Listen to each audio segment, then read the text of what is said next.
Hey everyone, and welcome to the Let's Be Real podcast for today. Happy Easter Monday and April Fools. Don't worry, every topic on here is not a prank. It is serious news that is legit. So if you're watching this, don't be scared. I am joined here by James, as always, and today we'll be discussing the weekend's box office, Christopher Nolan getting knighted, the Megalopolis news, Lego and Universal news, and a new game called What's the Plot? The Easter Bunny and Chocolate Edition. So sit back, grab your Easter eggs and crack that open if you want, pour some Baileys in it or just eat it, and let's get straight into it.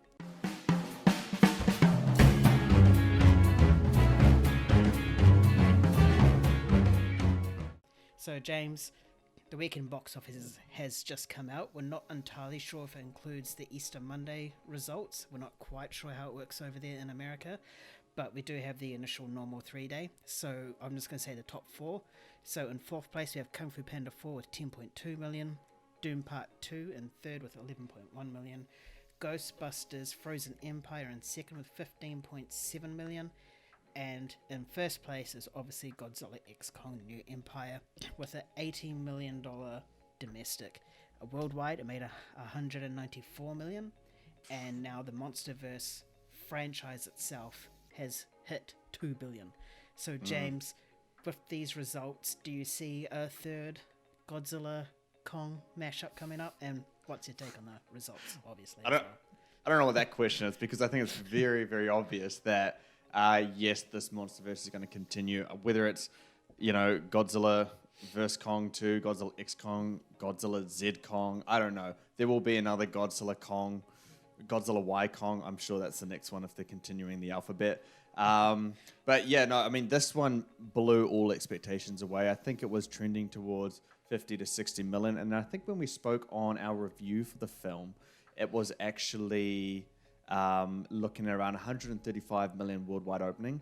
So we saw it absolutely, blow past that by a significant margin. I think that's a really positive sign for it. And I think there's plenty of life, despite me not even liking the movie. I think there's plenty of life in this franchise to, at least be commercially viable, for it to actually turn a profit and to be one of those franchises that kind of not immune, but they can find some sort of profit margin in there compared to something where you're seeing like Fast and Furious, Mission Impossible, those kind of long-term franchises start to fall off financially. So, I mean, I'm very, glad that it's done very well. It came extraordinarily close to Doom Part 2, and when the final official figure comes out tomorrow, it could even be ahead of Doom 2, which would be, it'd be mixed feelings. Like, I'm always happy when we get good box office, but I don't want it beating Dune 2. I mean, it just doesn't make sense in my mind.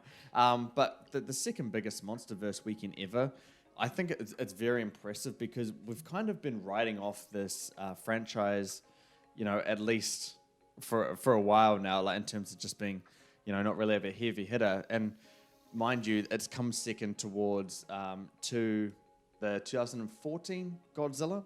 So that's 10 years ago now. And with inflation, all that stuff changes, but the fact that it still can't top that one, I think is just I don't know. I think this is the ceiling of what the MonsterVerse can be. I don't know if there is an audience for these types of movies where it can become that billion-dollar hitter. As for long-term future in terms of what I see for this specific film, I don't think, even though it opened higher than Dune 2 worldwide, which I think was 183 million, and it's beaten it by at least 10 million so far, I think it won't be as high as that movie worldwide, just because I feel like this is one of those movies similar to Fast and Furious, or Transformers for that sake, where it opens very high, all the fans go and see it first time, but it's not rewatchable. Once you've seen it, you've seen it. I think it's going to drop off significantly, 60 to 70% next weekend, and it will close out from there. But I think potentially, if it has some staying power, 200 million is in sight, but I would say around 170 to 180 is probably where I'd be looking at right now. In terms of worldwide, I said 500 to 600 when we did the review before the film came out. I'm going to go a little bit higher and say around 600 to 650. I haven't seen the figures yet for China, and that would ultimately change my projection right now. But all in all, this is good news. I didn't like it. I don't think you liked it as much either. But what are your thoughts on it making, a monstrous amount? Pun intended. I'm not surprised. I mean, like you said it before, this has become one of those franchises similar to Fast and Furious and Transformers, where it just makes a buttload of money and then it just dies down. So they pretty much funded their next film in like the first couple of weeks. So Yeah. I was expecting a big number, not quite 194 worldwide or even 80. I was expecting something like 60 or like 130, like you said, in projections as well. So the fact that this has gone even more higher than our expectations, and especially with rotten reviews as well, because that came out before the weekend and people still flocked to the cinemas. So they clearly weren't phased by the critics' comments or the RT score, so to speak. So, yeah, who knows? I mean, the whole franchise has hit $2 billion. So that's a big plus for Warner Brothers, because they've been clamoring for a successful franchise for, it seems like, a decade now. And they got Dune and the MonsterVerse now, yeah. Yeah, like ever since Harry Potter left, like finished, their like main franchise has died. So now that it's nice to see that they've got both Dune and the MonsterVerse in here, that's pretty much a lock, guaranteed to be successful. And then DC's DC, we'll see what happens there. So yeah, in regards to everything else, it's just the stock standard. They just pretty much made way for this. I'll probably see like what you reckon, 30-35 million second week for Godzilla. Yeah, I think you're banging on the money around that figure. I mean, I wouldn't be surprised if it's more towards 30 million at the stage. Yeah, I'd say around something like that. It depends what comes out next weekend, if there is any like competition for it. Nothing that I can see. Monkey Man perhaps, but like, do you remember when Godzilla vs Kong came out? It came out at the start of 2021, and it opened to something like 30 million, and that was during the COVID time, and we're like, holy shit, like this is huge, because everything had been opened up under 10 million, including stuff like Croods 2, Wonder Woman, all that stuff were not doing business because of COVID. So I don't know, my mind immediately goes to the point, okay, so if this franchise can be that huge, I wonder what Godzilla vs Kong would have made without COVID. Perhaps $100 million opening weekend. I think so too, because the whole reason why people went to those movies was to see an ape versus a radioactive lizard for the first time ever. Yeah. So they pretty much they should have done like a Top Gun and like delayed it by a year. I think if they did that, then it would have been mega bucks for them. Yeah, well, we always talk about Top Gun or Spider-Man No Way Home being like the saviors of the box office, but I honestly do think, and I've said it from the start, Godzilla vs. Kong and what that box office did, I think it just showed that there was still life in cinemas. I'm not saying it saved it, but it definitely helped, and it did. It was a major milestone in terms of getting things back to normal at the box office and the movie industry and whole. So yeah. Big franchise. For sure, yeah. Moving on now to someone that is having probably the best 2024 out of anyone on this planet right now. He just won a Best Director Oscar for his work on Oppenheimer. We're talking about Christopher Nolan. And now news has come out that he is going to receive a knighthood. So those of you that's not unaware on this, that is where they become from Christopher Nolan to Sir Christopher Nolan.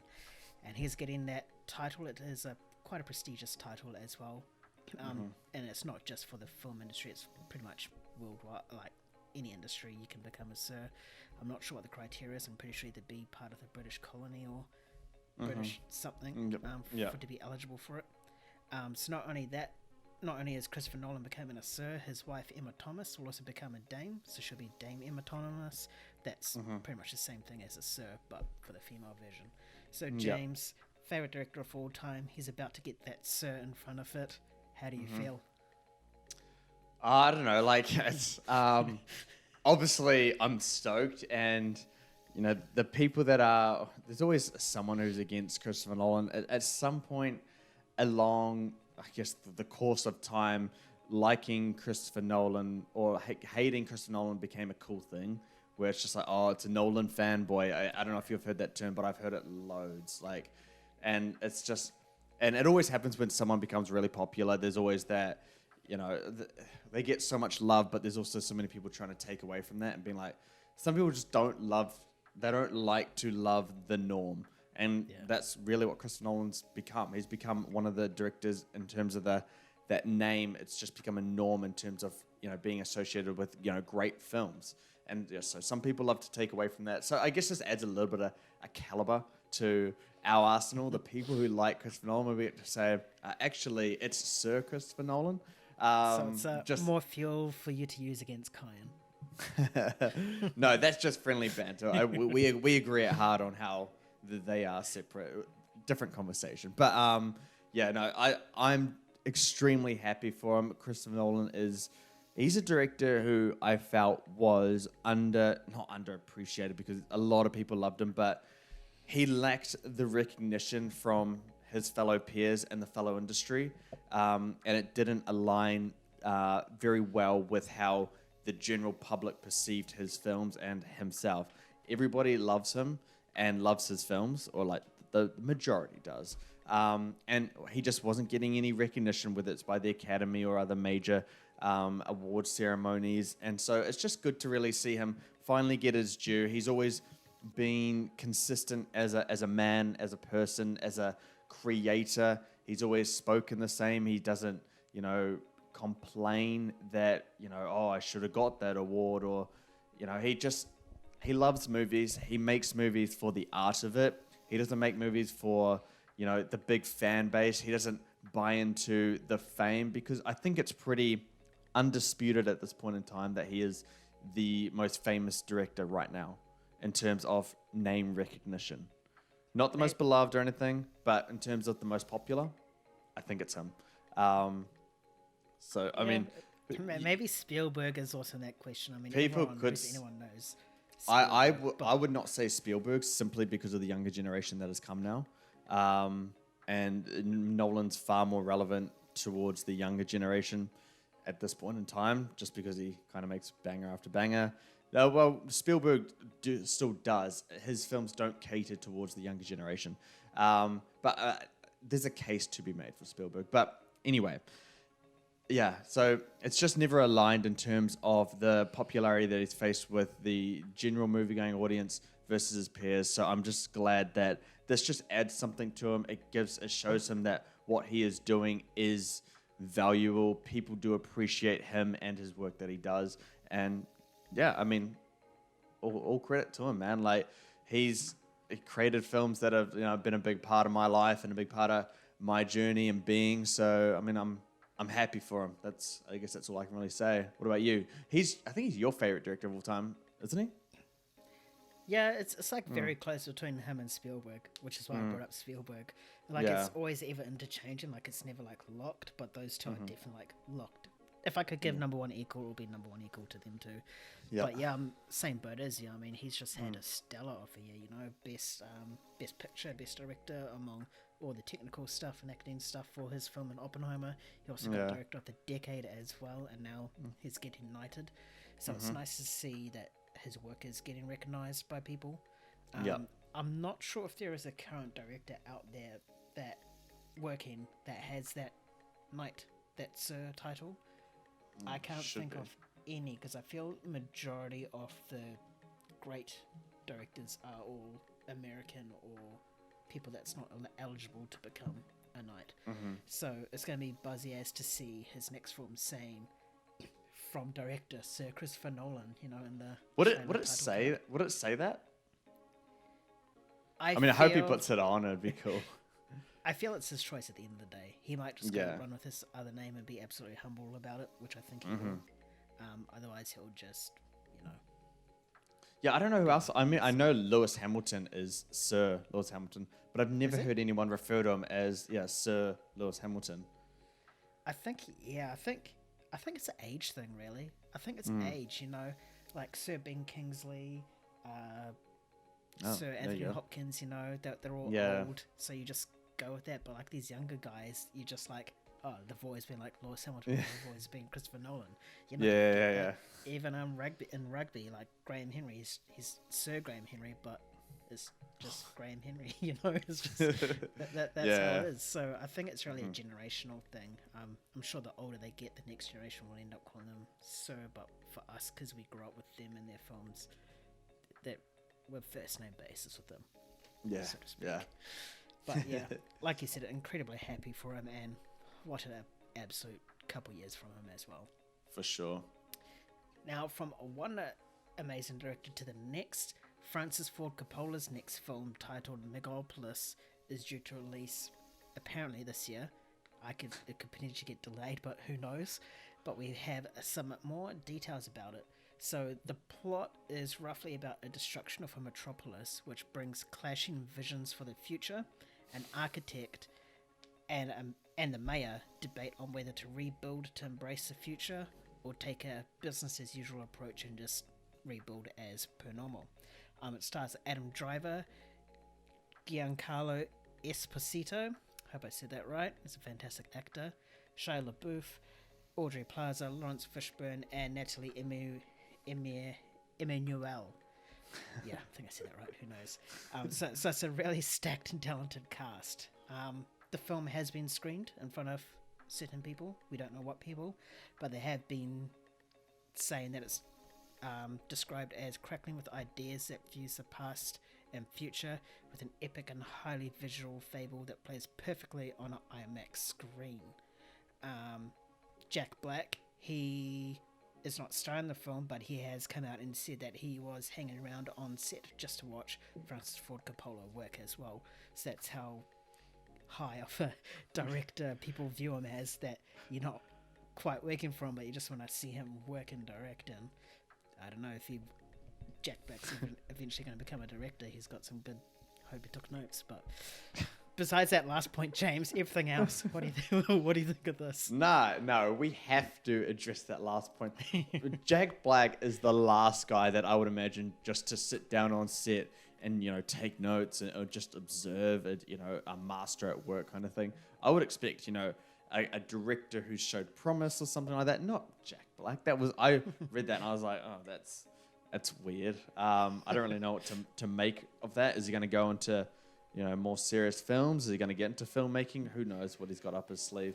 It's either that or like seeing how he speaks to his actors and what tips he can give to him. Maybe he can take those tips on board for his own acting. Maybe that's what he was doing, or maybe he was just wanting to watch a director at work. But I don't know. All I know is that when Kung Fu Panda 5 comes out, that voice performance is going to be phenomenal. If he's been taking notes, that is. As for the entire thing, it's good to see, actual news come out about this, because, we did this in our most anticipated, and I was very hesitant to include it. One, because I was nearly certain that we weren't going to get it this year, because I've heard about it for so long now, and I just wasn't sure that we were going to get it. But it seems like we are, based on what they're saying. I have heard little whispers that it may be delayed, or it may not make the I think it wanted to debut at Cannes, and it may not make that time frame. So if they don't, they'll have to push it to I think around August, September for the film festival circuit. Probably drop it in November or December officially to the public. I reckon that's how it would go if it doesn't make that Cannes release date.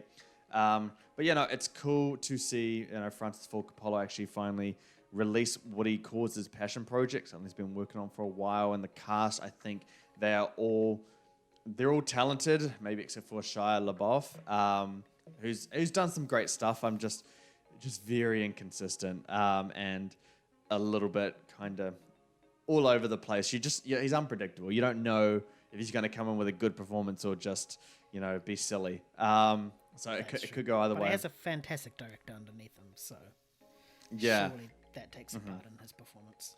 I actually can't remember the last Francis Ford Coppola movie, so it's really interesting to see how one of his films kind of release and how everyone kind of reacts and reviews his work here, because I think there is something special here. I know Adam Driver spoke very highly of it. I've heard other things that are really positive as well, and the fact that it's been screened the first time, that's a really good indication that it is nearly ready. And it's coming. So, the fact that it's, it's a highly visual movie as well, and that plays well to IMAX well, and that's what I really love to hear. That's my biggest takeaway from this point, because that's my favorite kind of genre. It's where you kind of, mix the blockbuster imagery and VFX along with really, really good, storytelling with great thematic depth and good characters. That's my favorite type of movie, because you get a really, really good visual experience, and then you actually kind of get I guess feel it, and, it's something thought-provoking to you as well. So it leaves you with something after the movie. And it sounds like this might be something like that. I don't have complete faith that this is going to be, an absolute masterpiece and, a 98% on Rotten Tomatoes. I think it could very easily be not great. It's poor English, but I just don't think it's guaranteed to be really good. So, yeah, man, I know you are far more excited than me about it. I think it's got potential to, say something that's quite important, and I'm cautiously optimistic for it, but it's Francis Ford Coppola, so yeah, I might be a bit naive in that sense to not trust it completely, such as yourself. How do you feel about this news? Yeah, I'm a little bit more excited now that we actually have plot details as to what's happening rather than just some concept art and a title name. Definitely that plot is definitely one that will impact the future and is a lot more thought-provoking than one might think, such as, rebuilding a city, whether they rebuild it for now or rebuild it for the future. And that's a big debate now, is whether all the infrastructure in the world, whether they should be developing for the future or just make do with now. So I think this film will play a big part in that, and hopefully the message is strong enough. The cast is stacked as well, like you said. Shia LaBeouf put an asterisk over him. But I'm the same as you. I think the thing that really made me more excited is the comments about the visual side and how it needs to be said on or seen on IMAX. I think, just from that concept art alone, it looked like it was going to be a visual spectacle. And if they can get the CGI or whatever right, then I think it'll be similar to something like Dune or Oppenheimer, where you have to go see it in IMAX and you can't see it in anything else. And I just hope it's backed with a great score as well, because you can just feel movies, especially off this high caliber, so much more as well. So, yeah, hopefully we get a trailer for it soon, and then we can have proper comments on it and what it's going to look like and stuff like that. We just need a release date, man. That will make me much more excited when I know it's actually coming out. Yeah, I guess only time will tell. Time will tell, I guess.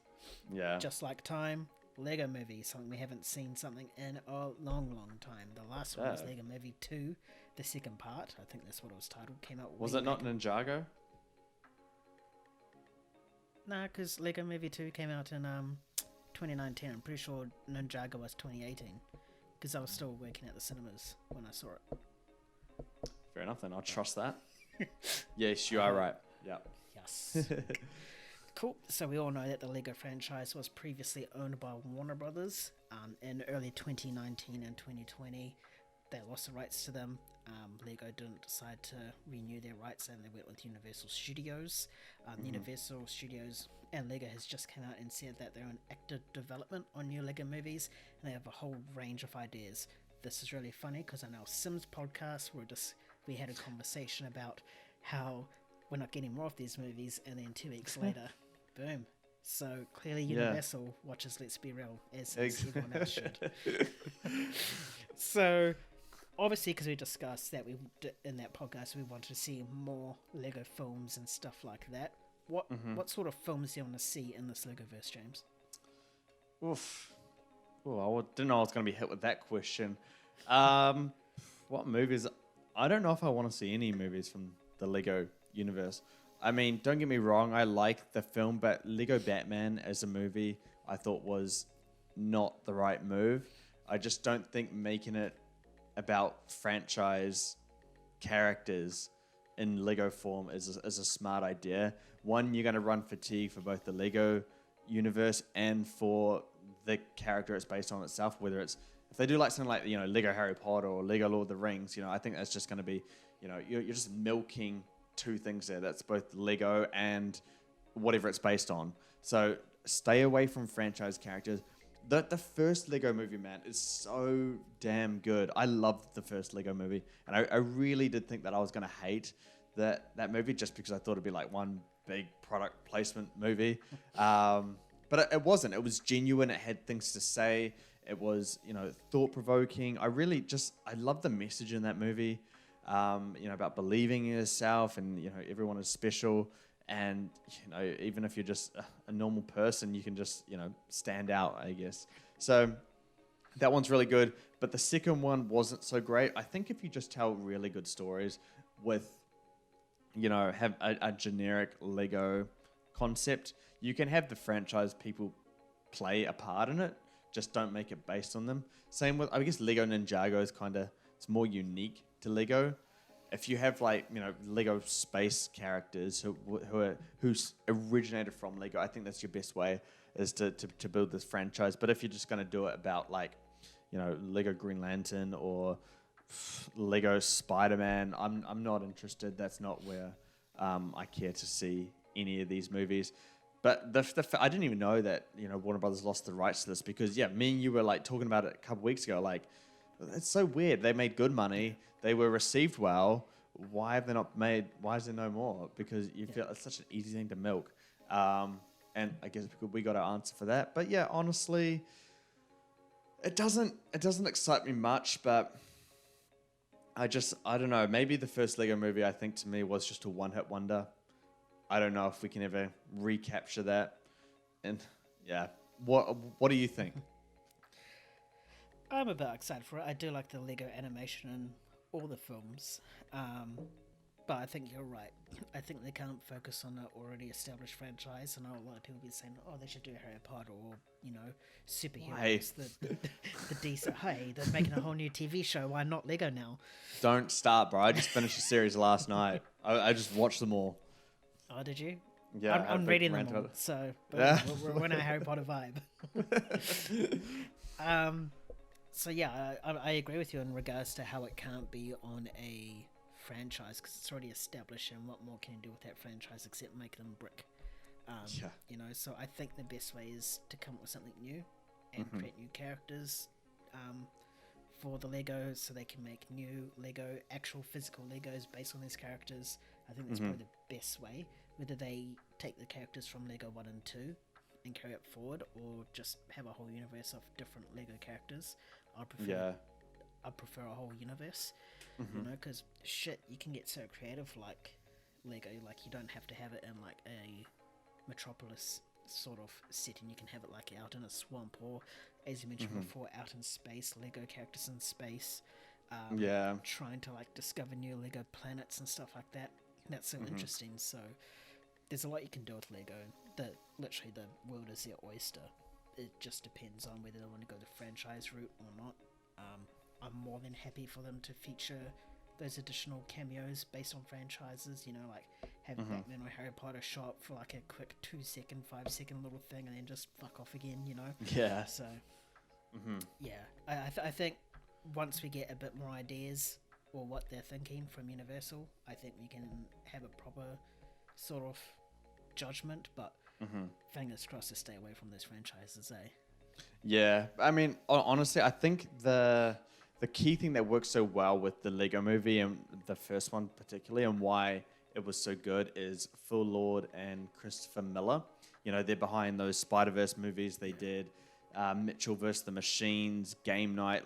They're very, very good at blending humor and, not reinventing per se, but making it really creative. You remember Game Night, where it had shots where it looked like a board game at times, and then what they did with the Spider-Verse is something that doesn't need to be said. But Lego Movie, it looked great visually as well. I think you really need those writers and directors back. I mean, I don't think it would have worked without them. So I really hope they are involved with whatever's next for this Lego universe.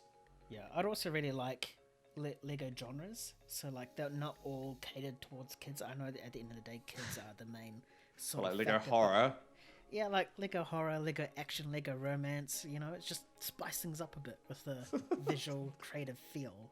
Never been done before, and it could be a huge hit amongst adults because let's be real, majority of the adults buy those expensive Legos and builds them, so...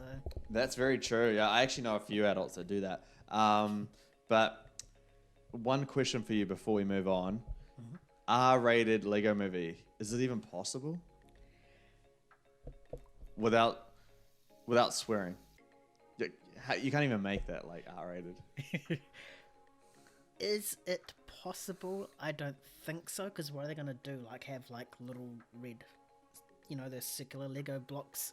Whenever someone gets sliced up, it's just those going past, like... Yeah. Or they could do something like Sausage Party. You remember that movie?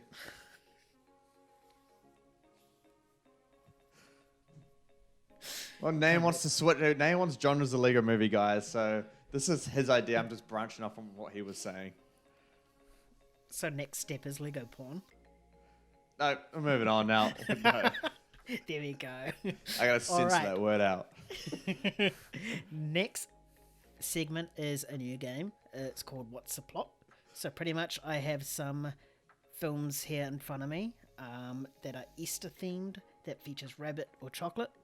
I'll read out the plot and a few details about the film, and James has to guess what the films are. If he's really stumped, then he has 2 hints. So I can, for those 2 hints, I can reveal a bit more detail so he can get his brain jogging along. So hopefully you guys like this Easter bunny treat.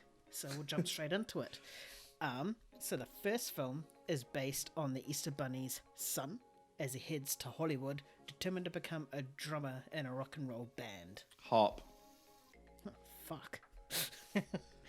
It's the only Easter movie I know.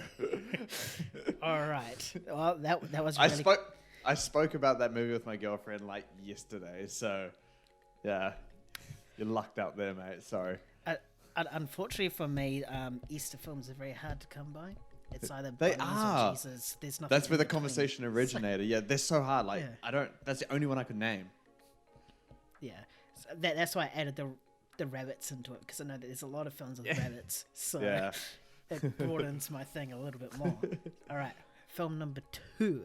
We have a rabbit that sneaks into a farmer's vegetable garden. Peter Rabbit. Dude's on fire, bro.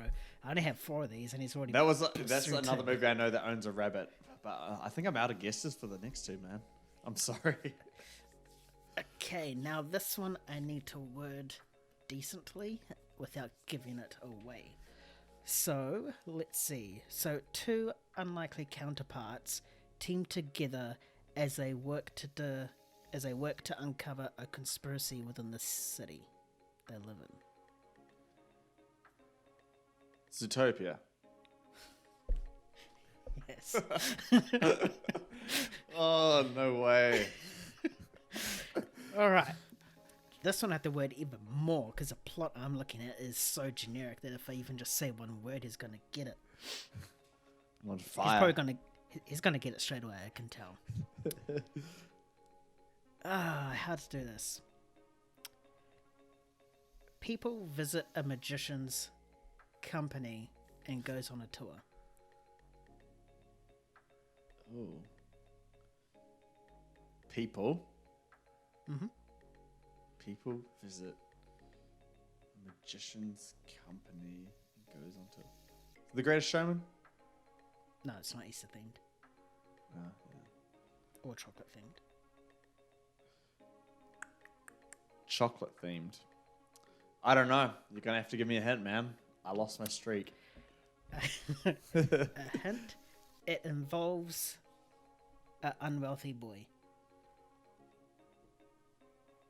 Unwealthy boy. I mean, I don't think a Charlie and the Chocolate Factory. A circus. I didn't say circus. What did you say? I said people visit a magician's. Oh, a magician. Is Willy Wonka a magician? Yeah. Is it Charlie and the Chocolate Factory? Or is it No. Willy Wonka and the Chocolate Factory? Yeah. It's Willy Wonka, yeah. Is he a magician?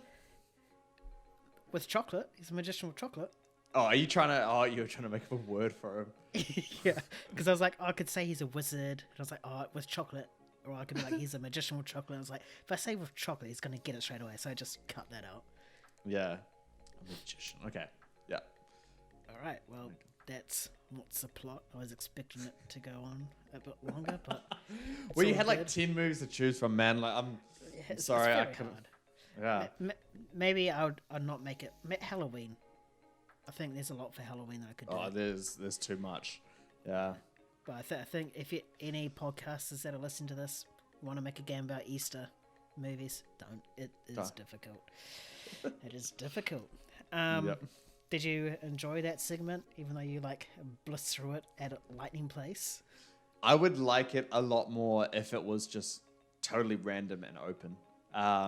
Easter themed, it makes it hard and condense it down to a very small sample of films. But if we were to, branch it out, I guess into like comedy movies or not like superhero movies. I don't want to do superhero movies, but like just other ones where there's like a far bigger sample of films. I would find that good. It's very similar to Framed.